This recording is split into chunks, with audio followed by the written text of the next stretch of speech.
everybody. I am so excited about our sponsor for this month, the Experience Live with Russ and Scott. It's the Gillot Home Team and Laura Gillot. How are you doing, Laura? I'm doing wonderful. That is so awesome. You know, the Gillot Home Team is doing so much in real estate. Give us a snapshot of what you're up to. Awesome. Well, last year we were able to help 551 families either buy or sell real estate. We love our community. We love our clients. Our mission is to deliver the keys to home ownership through stellar customer service, integrity, and joy. And we're looking to help even more folks this year. That is so awesome. You know, if you want a team that is there for you, is the Gillot Home Team and Laura Gillot. And thanks so much, Laura, for your sponsorship.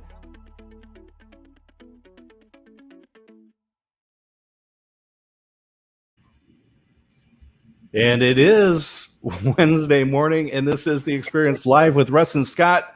Russ, but something is not quite right because I'm in the wrong place. Because Russ, I tell you what. So what has happened this week? We've got an upgrade. Russ is off having a day, and we have Raquel here. So, come on. So, hey, I am Scott Smith, and one half of the Live with Russ and Scott, and we are here every Wednesday, and we just talk about life, interesting stuff, and we bring in the most remarkable people, including you, Raquel. I am so happy to see you here today. But I've been following you, and let me see. We've been watching Psych, so it's something like, wait a minute, I'm getting some fire, flames, fuego. getting. What is going on in Raquel's world? So as you can see, I have a little rock vision next to my name. So last time I was on your show with Russ, I was talking about rock the boat, having conversations with our kids and our youth. Well, now I've kind of like taken it to the next level.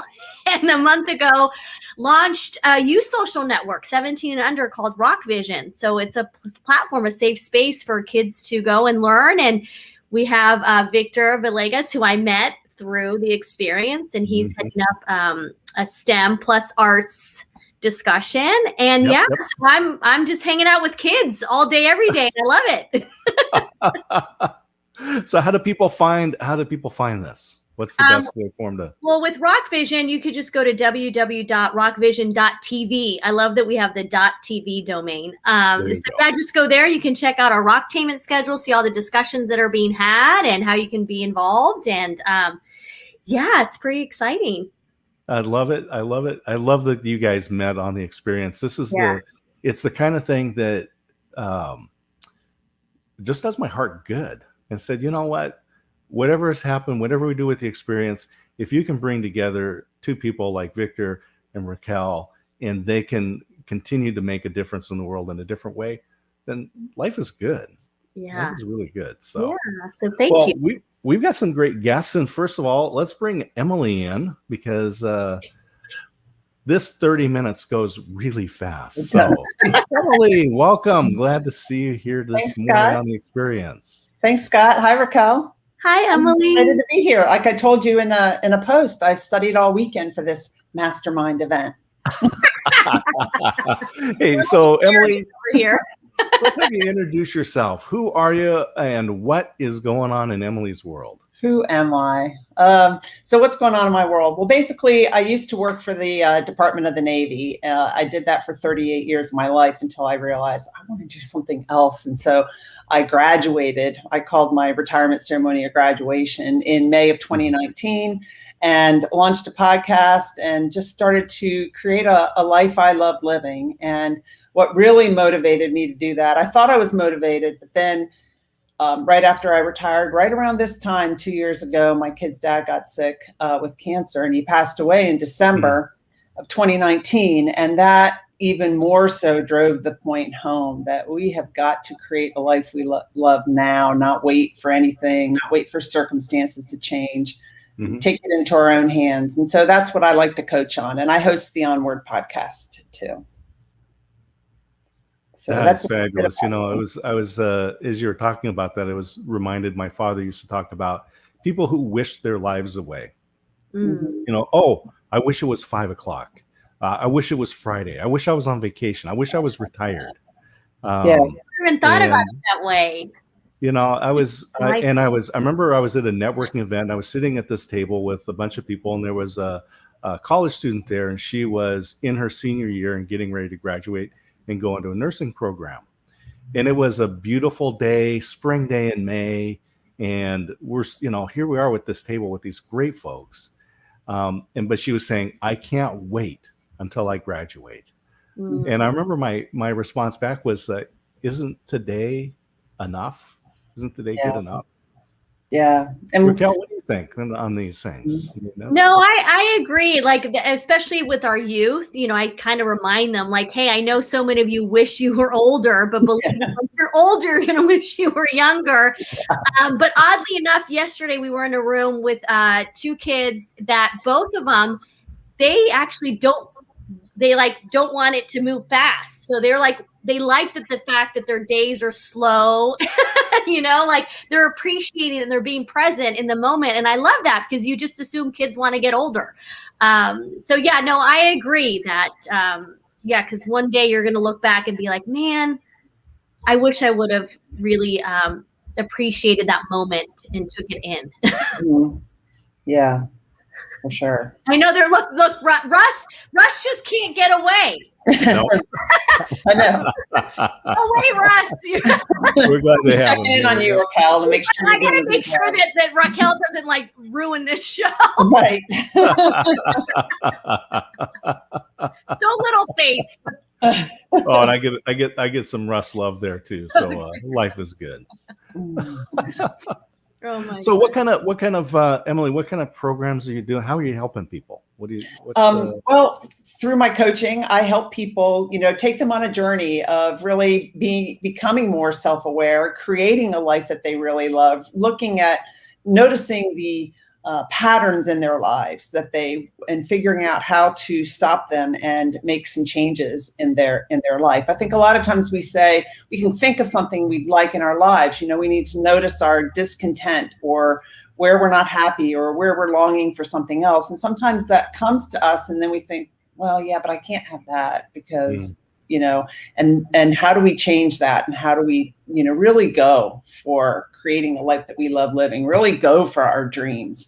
And that's what I've been working on in the past 2 years. And that's what I like to help coach people with. And a part of that is mental fitness coaching. You know, I coach in this program, Positive Intelligence, which is a book written by Shahrzad Shameen, this is a best-selling New York Times book, and it helps with mindset, like recognizing the saboteurs in our brain and switching to, you know, learning how to catch that and switch to compassion and curiosity and innovation. And I've gone from being somebody who's kind of, one of my saboteurs is hyperachiever, people pleaser, and then I get restless. And so I didn't know when I retired. I thought when I retired that I would be able to just slow down. That would happen naturally. It didn't. I have to really work at that. And now I'm less push energy, more in the flow, and life is so much better. But it took a while for me to change all those habits and become aware of them. Yeah. So but that's if you do it, others can, right? Because it's like I get the type A high achiever. I get that because I'm the same way, and it's hard. It really is. So if you're able to be, you know, hey, like I've experienced it, I know what it's like. That makes a huge difference. I was a real hyperachiever. I mean, I made it, you know, and it's just like, well, once I get this promotion, that promotion, you know, I'll be happy. I made it all the way to the equivalent of a 2-star admiral in the Navy, and that's not where your happiness comes from. It comes from inside, and I think sometimes you need a coach to help you find that. Not everyone finds it on their own. And let's bring in Kenyatta because when we're talking about this mindset, I know it's a very popular topic. There's a lot of words out there about mindset, but the reason this is because it is important. Kenyatta, sure. Good morning. Glad to have you here. Morning, so, everybody. Introduce yourself to the world here on The Experience and tell us what's going on. Yeah, hello everyone on the experience and all the people watching in TV land. I'm Kenyatta. So happy to be here. Thanks for having me. And yeah, this is just good stuff. I got my hands on a lot of different things, but to make it quick, I'm a behavioral superpowers coach. I help people to decode their human behavior and then optimize their performance through the knowledge of that and enhancing relationships. And we do this with kids, teens, young adults, professionals, CEOs, PhDs, it doesn't matter. You know, if you are human, you have human behavior. So I have a lot of fun doing that. I'm also a speaker and I'm the host of a radio show called The Natural Grocer. So that's been a lot of fun. The past 4 episodes we show every week on Saturday. So I'm just here to have fun and meet some new folks and say hello and talk about whatever you guys are talking about. I just love that I get to actually hear you and see you, because we were talking about how you're really good about engaging in people's content on LinkedIn. And that's how so this is like, for me, it's a great treat. We're meeting for the first time, really, even though we've already known each other, it seems. Yeah. So you're doing an actual radio show. It's actually on the radio. Yes, yeah. Wow. Imagine. Radio. People actually still listen to the radio. Yeah. So radio show is fun. It's on Money Radio 1510 105.3 in Arizona. However, it's streamed live on moneyradio1510.com. So you can just go to the website. It's streamed live. All the episodes are there. They'll be there like as a podcast. And so, yeah, it's fun. So we talk about health and wellness, all things natural and mindset, spiritual, all things health and wellness related. Yeah. Ooh, I'm gonna have to tune in because I'm like kind of obsessed with the whole health and wellness. Check it out. Saturdays, 11 o'clock Arizona time, every Saturday. Okay, that works. Yeah. So I'm kind of fascinated about this whole conversation too, because we have a very achievement directed culture. Yeah. Actually, Russ and I were going through people's LinkedIn profiles as we were kind of looking, what do we like and what should we emulate? Mm-hmm. And so many people, it's their name, and then right below it, it's like a business card, and it's their title. And I'll say it's I don't know if it's arrogant or whatever it is, but there's something very self-centered, because it's like Chief Executive Officer or Director, Executive Vice President or something. But I came across one that I just thought was so fascinating, because she just said, taking entrepreneurs, helping successful entrepreneurs launch their podcast in 90 days or less. And I just thought, well, I tell you, I know exactly what she does. Yeah. And if I wanted to start a podcast, I'm like, this is exactly the person I would call. But it's about really, how do you help people, not get your title or get that thing. So Emily, that really resonated with me when you were talking about this. I'm gonna have to go check being an admiral. That's a big deal. Yeah. She's a badass. Well, I was a civilian, but that I know, but it's the equivalent is not this is, they don't hand that out, right? I mean, you have to work your way up to it, and there's not a lot of them. Right. And I feel like I worked my way up to it with like push energy, and I was stressed a lot, where if I had learned what I've learned since I retired, I would be a completely different leader. But, you learn things at the time you're meant to learn them. Sometimes I go on mute because, of course, in our condo, they're working on the roof and you hear banging. So, okay. All right. But yeah, so, you just learn things when you're ready. I made a post the other day on LinkedIn. When I retired, I could hardly walk because I was traveling so much. My hip was killing me, and I was 56. Wow. So it's like, life's too short to live this way. And, when my former husband passed away, I know he had regrets. I have his files here. He had so many retirement files with notes about what he was going to do when he retired. And it broke my heart. So that really motivates me to live a life that I love. Yeah. I love that. I think that when you mentioned people passing on, and the idea that there's no more time to do those things, whatever it was you wanted to do. I think I was listening to Raquel and Scott talking about the high school student who's like, oh, I just wish I could graduate, and it's like, wait a minute, today's cool. What are you going to do today? And that idea. And I know a part of my story involves, when I was 39 is the day that I like to say I jumped off a cliff and sprouted wings, because that was the day that I quit my corporate career of 20 years running colleges and left to go become an entrepreneur. But why that age is important is because that was the age my father was when he died.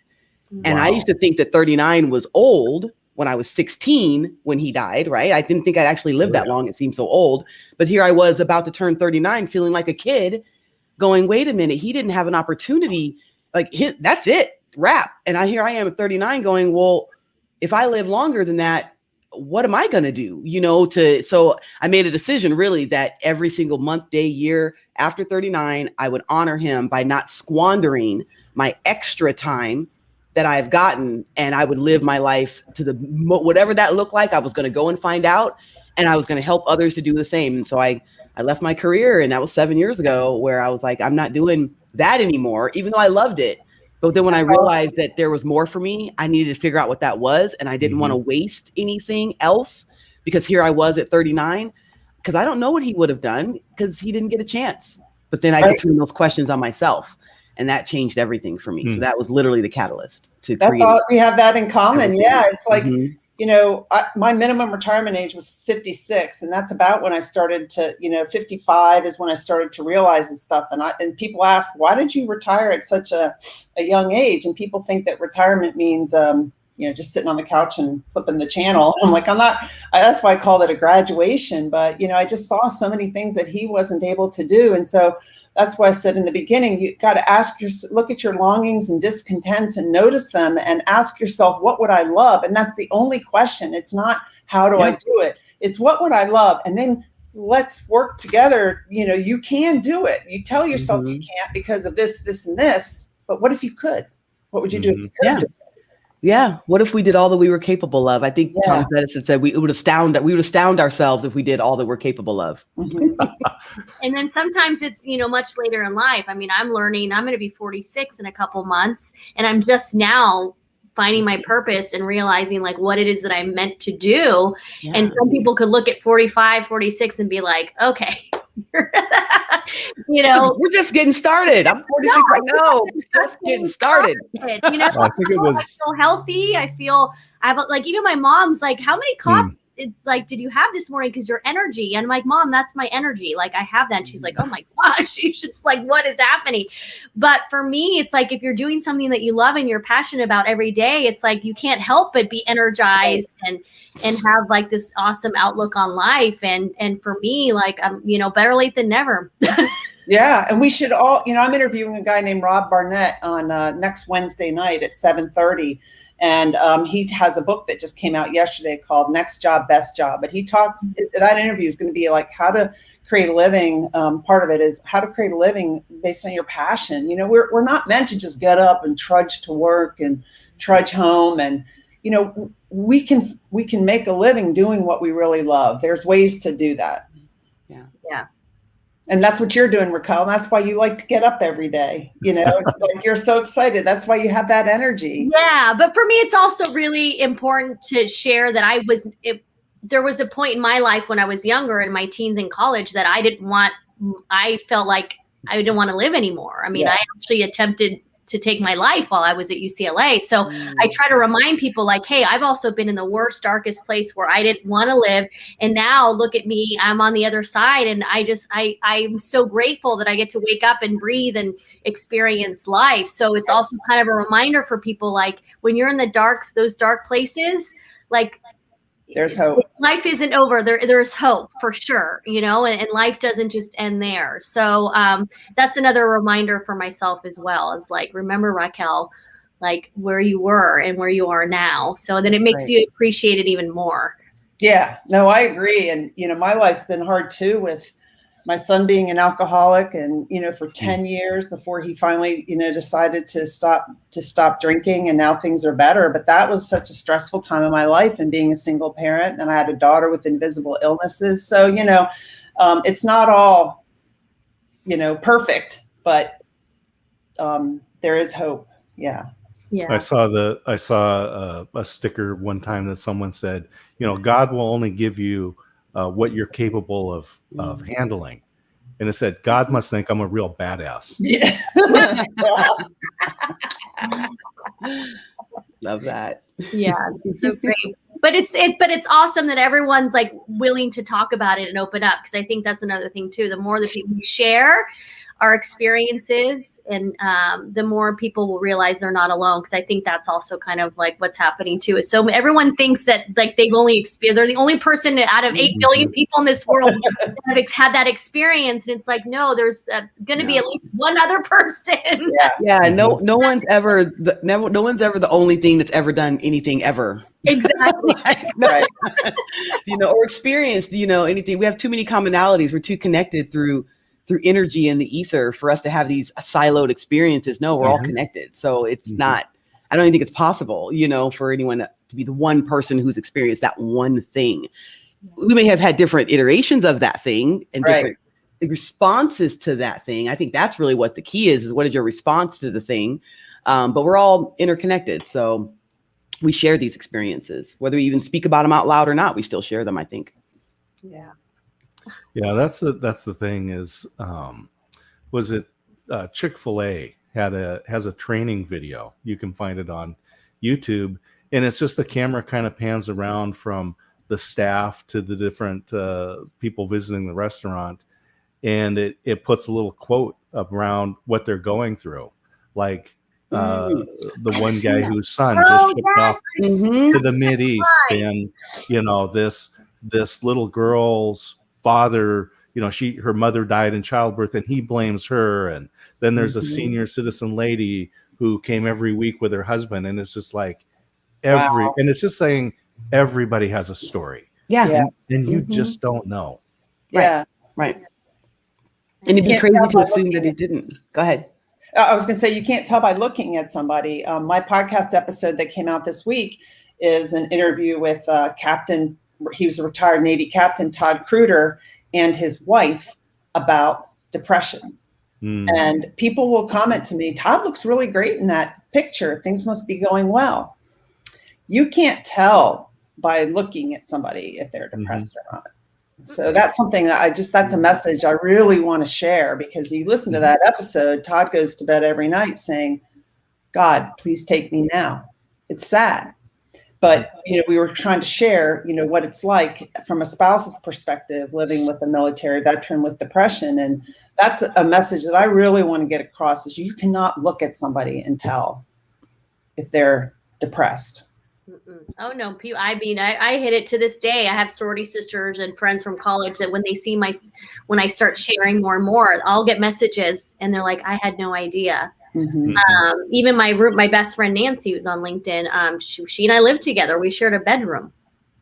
I mean, I hit it really well. They'd go to school or work and I'd be in bed all day.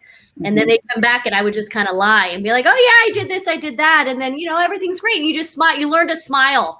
Yeah. Go through life smiling. Everyone just kind of assumes if you smile and say, I'm fine, then okay, move on. Oh, okay, that person's okay. And that's why I tell people all the time, don't just stop at, hi, how are you? And then they say they're fine. Like, say, how are you? And look at them in the face and pause. Like, to give permission for them to actually say something else besides fine. Right. I think Absolutely. that's the thing too, is that we're not giving them that space and the permission to even say anything, because we're already so quick to like move on or quick to answer, oh, I'm great, when they haven't even the expectation. The expectation when you ask how are you is to hear fine. And if you don't hear fine, it's like, I didn't really want all that. No, I mean, that reminds me, there was a comedian I was watching and he was talking about that. He said he walked by the guy who's opening the door in some hotel and he's like, hey, how are you? And he expected the guy to say fine and just keep walking. But he's like, yeah, actually my sister's coming into town and I'm not really happy to see her. And he's like, wait, whoa. No, that's not how this goes. I say, how are you? You say fine, and I keep walking. I keep going. This is one of the reasons why, and Kenyatta and Emily, you probably recognize one of the things is when I ask you what's going on in your world, because that allows you to interpret it. And this is an icebreaker question that I give freely to everybody, right? And I encourage you and everyone that's watching the experience today, the next time you're at the checkout stand, right? And the cashier is going to ask you those expected questions. Did you find everything you're looking for? How's your day? Right? And it's like, yes, fine. And you just kind of move on. And then ask them back, how's your world?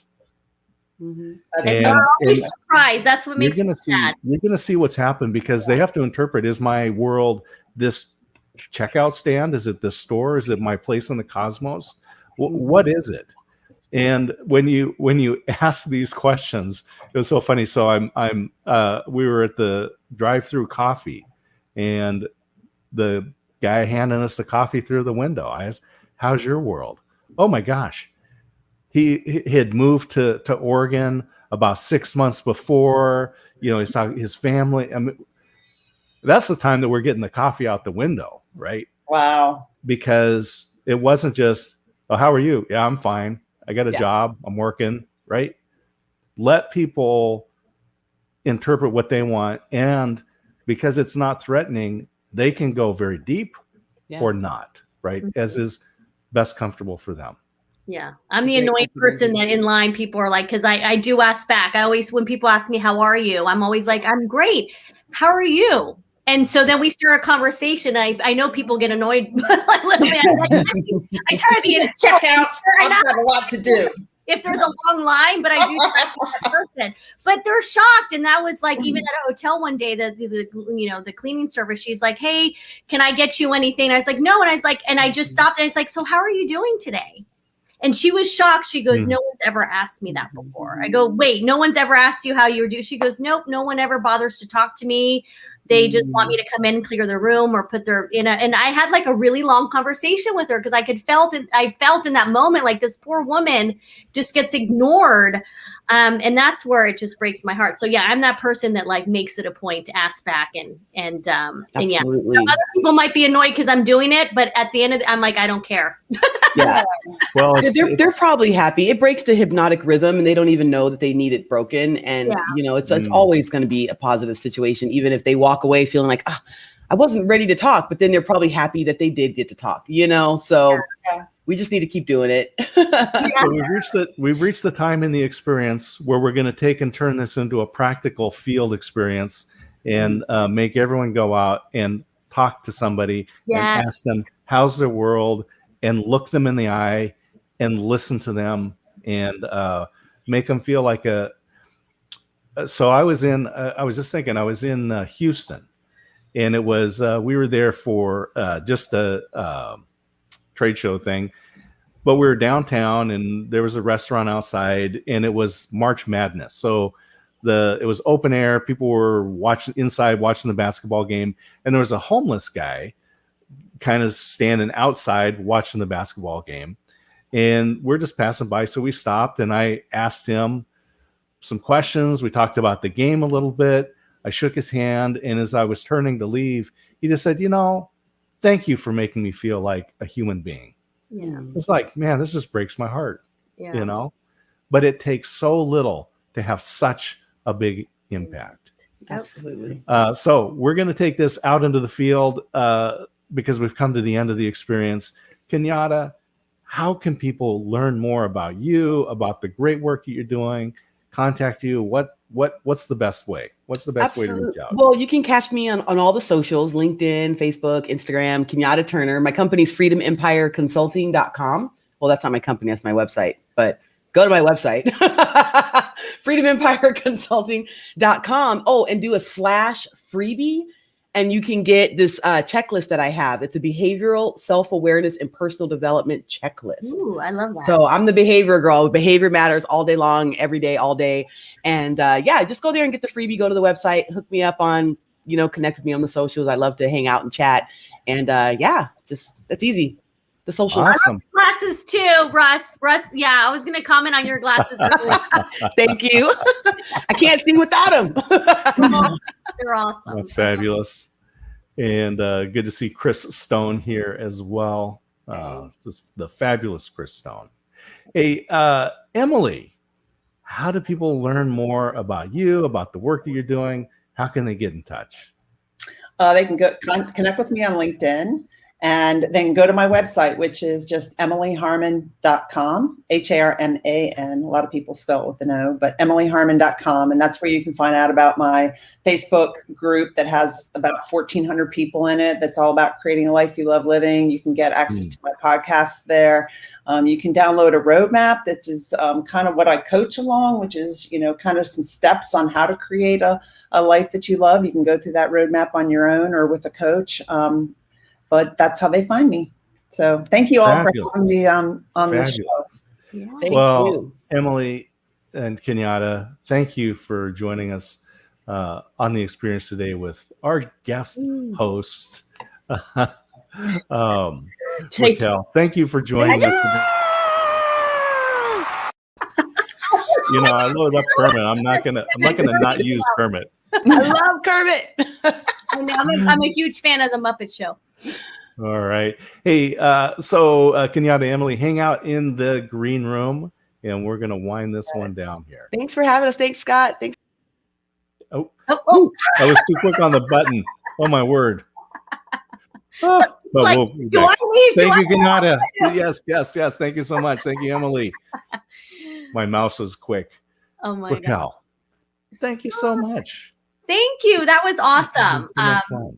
Yeah, I mean, I knew Emily, but it was nice to get to know Kenyatta a little bit better. So I'm definitely going to reach out to her as on the side too, because I'm a behavioral nerd. I'm always obsessed with how the human behavior. So I'm going to have to her. Hey, what have you got going on coming up next week or so? It's just focusing on Rock Vision. It's a grind when you're starting something new. It's just putting all your time and energy into it. But luckily, like I said, I'm super passionate about it, so I have the energy to do it. So yeah, that's where it's at for me.